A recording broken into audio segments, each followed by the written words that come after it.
যে ডিসিশনটা নেওয়া হয়েছে শিক্ষা মন্ত্রণালয়ের মাধ্যমে, ওইখানে কিছু ঊর্ধ্বতন যে কর্তৃপক্ষ আছে এদের কিছু গাফিলতি আছে। যাদের প্রাডো গাড়ি ছিল আর রিক্সায় আসছে বা হেঁটে আসছে একই অবস্থা। যানজটের সমস্যাটা পুলিশ ট্রাফিক এটা নিয়ন্ত্রণ করতে পারে। মাননীয় মন্ত্রী মহোদয়, প্রাইম মিনিস্টার গেলে তো রাস্তা পরিষ্কার থাকে, তাই না? আসলে ন্যাচারাল যেটা প্রাকৃতিক নিয়ম অনুযায়ী আজকে যে বর্ষা হয়েছে অজোরে 8:30 থেকে অবধি 10:15 পর্যন্ত প্রচণ্ড বৃষ্টি হয়েছে। গার্জিয়ানরা, ছাত্রছাত্রীরা মানে অগাধ কষ্ট করে ভিজা হলে আসছে।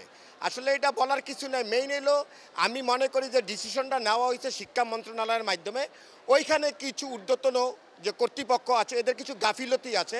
কারণ এরা বর্ষাকাল, নিয়ম অনুযায়ী সৃষ্টিকর্তার বিধান অনুযায়ী বৃষ্টি হবেই স্বাভাবিক, তাই না?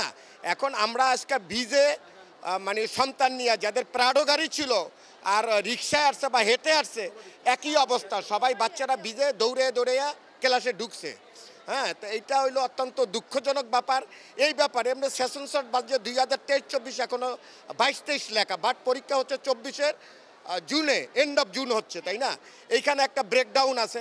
এই জিনিসটা মাথায় রেখে আমি মনে করি মাননীয় শিক্ষামন্ত্রীর এইটা সুস্থ তদন্ত করে এবং সুস্থ চিন্তাভাবনা করে বাচ্চাদের পরীক্ষার ডেটগুলো দেওয়া উচিত। দেখেন, গত বছর একই জিনিস সেই সিলেটে বন্যা কবলিত বাচ্চারা একটা পরীক্ষা দিলে মানুষের একটা প্রিপারেশন আছে।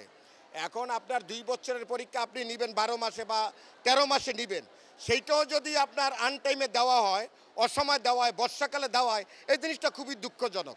সো দ্যাট আমার উচিত এইটা মাননীয় শিক্ষামন্ত্রী সহ আমাদের শিক্ষা মন্ত্রণালয় যে সমস্ত কর্তৃপক্ষ আছে তাদের সুস্থ ব্রেনে, সুস্থ মস্তিষ্কে চিন্তা ভাবনা করে যাতে শিক্ষা ব্যবস্থাটা সুন্দর এবং সঠিকভাবে হয় তার প্রয়োজনীয় ব্যবস্থা গ্রহণের জন্য আপনার মাধ্যমে আমি তাদেরকে অবহিত করতেছি। সকলকে ধন্যবাদ, সকলে ভালো থাকেন। এই যে কিছু বাচ্চার যে লেট হলো, ধরেন 23 মিনিট 25 মিনিট, এইটার মানে এদের দায়ভারটা বা এদের দায়ভারটা এটা ন্যাচারাল জিনিস ভাই, এটা কার উপর চাপাবেন? ঢাকা শহরের অবস্থা তো জানেন, যানজট থাকে, তারপর আবার বৃষ্টি, এর ভিতর পরীক্ষা। এটা ট্রাফিক জ্যামের ব্যাপারে ট্রাফিক পুলিশ যে আছে, ট্রাফিক পুলিশের যে ইনচার্জ আছে, ওনার যেই সমস্ত এরিয়া পরীক্ষা হয় ওই সমস্ত এরিয়া যদি একটু যানজট মুক্ত, আমাদের দেখেন মাননীয় মন্ত্রী মহোদয়, প্রাইম মিনিস্টার গেলে তো রাস্তা পরিষ্কার থাকে, তাই না? তারাই জানে একমাত্র যানজটের সমস্যাটা পুলিশ ট্রাফিক এটা নিয়ন্ত্রণ করতে পারে। এটা আপনি আর আমি সারাদিন বললে হবে না, এটা প্রশাসনের ব্যাপার, পুলিশের ব্যাপার। তারা যদি জোর পদক্ষেপ নেয়, তাহলে যদি রাস্তাগুলো অন্যান্য জেনারেল যে গাড়িগুলো আছে, বড় গাড়িগুলো যদি অন্য রুটে ঘুরে দেয়, তাহলে বাচ্চারা কষ্টটা পায় না। আমি দেখেন অফিসার্স ক্লাব থেকে 9:15টার সময় আমি আসছি 9:10টায়, 1 ঘন্টা লাগছে আমার গাড়ি নিয়ে আসতে।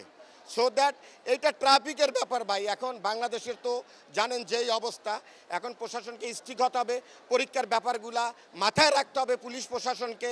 এটার আর বলার কি আছে, এটা আপনারাই ভালো বুঝেন। আসলে আজকে যে বৃষ্টি হয়েছে, ন্যাচারাল যে জিনিসটা, এটা তো বইলা কই আসে না ভাই, এটা তো সৃষ্টিকর্তার বিধান ভাই, এবং বর্ষাকালে বৃষ্টি হবে স্বাভাবিক।